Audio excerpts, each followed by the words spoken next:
अधिकारी, लोकप्रतिनिधी आणि उपस्थित सर्व शेतकरी, व्यापारी भगिनी आणि बहिणींनो,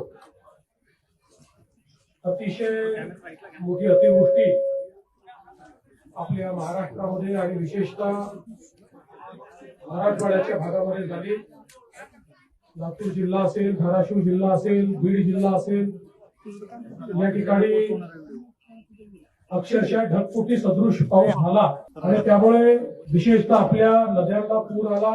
त्याचं पाणी आसपासच्या शेतीमध्ये शिरलं, पिकांचं नुकसान झालं, जमीन खरडून गेली, गावामध्ये पाणी शिरलं, लोकांचं घरातलं धान्य, त्या ठिकाणी घरातल्या वस्तू याचं नुकसान झालं, बऱ्याच ठिकाणी व्यापाऱ्यांचं देखील नुकसान झालं. आणि म्हणूनच आज या ठिकाणी मी आलो आहे. खरं म्हणजे यापूर्वी याच गावामध्ये मी 7 वर्षापूर्वी जलयुक्त शिवारचं काम बघण्याकरता आलो होतो आणि खरंच अतिशय चांगलं काम जलयुक्त शिवारचं आपण केलं होतं. त्यावेळी खरं म्हणजे आपल्याला पाणी मिळावं म्हणून आपण काम केलं होतं, पण आता पाणी इतकं अधिक झालंय की यावेळी त्याच्यामुळे मोठं नुकसान आपलं झालंय.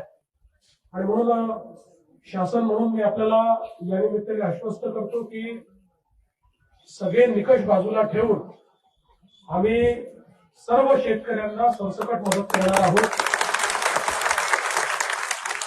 आणि जेवढी वाढीव मदत आम्हाला करता येईल ती करण्याचा आमचा प्रयत्न असेल.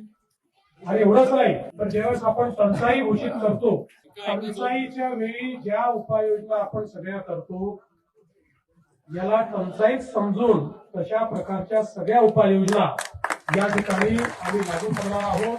या ठिकाणी ज्यांच्या घरामध्ये पाणी घुसलेलं आहे त्यांनाही मदत करणार आहोत. ज्यांच्या दुकानाचं नुकसान झालंय त्यांनाही आपण पूर्णपणे मदत करणार आहोत. आणि केवळ या ठिकाणी आपली घोषणा नाही, तर कालच पहिला हप्ता 2,300 कोटी रुपयाचा आपण रिलीज देखील केलेला आहे. आणि आता जशी नुकसानीची सगळी पाहणी आपल्यापर्यंत पोहोचेल त्यावेळी जी काही अधिकची सगळी मदत आहे ही सगळी मदत आपण करणार आहोत. कुठल्याही परिस्थितीमध्ये शेतकऱ्यांना या ठिकाणी वाऱ्यावर सोडायचं नाही असा आपल्या सरकारचा निर्णय. यासोबत इन्फ्रास्ट्रक्चरचं देखील मोठ्या प्रमाणात नुकसान झालेलं आहे. विशेषतः या गावची जी मागणी आहे की 2 गावांना जोडणारा आपल्याला जो पूल या ठिकाणी करायचा आहे, मी आजच घोषणा करतो की या पुलाला आम्ही मान्यता देऊ. या ठिकाणी येणाऱ्या रस्त्याला देखील आम्ही मान्यता देऊ. तो रस्ता देखील जो आहे त्यालाही आम्ही मान्यता देऊ.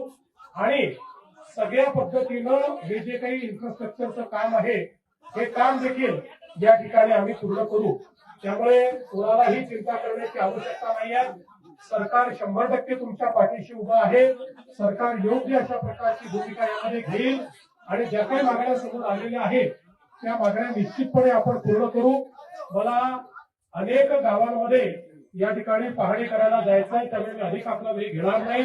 आणि जरूर ही सगळी जी काही आपली परिस्थिती आहे त्या परिस्थिती अनुरूप या ठिकाणी निर्णय घेतला जाईल हा विश्वास मी आपल्याला देतो. धन्यवाद.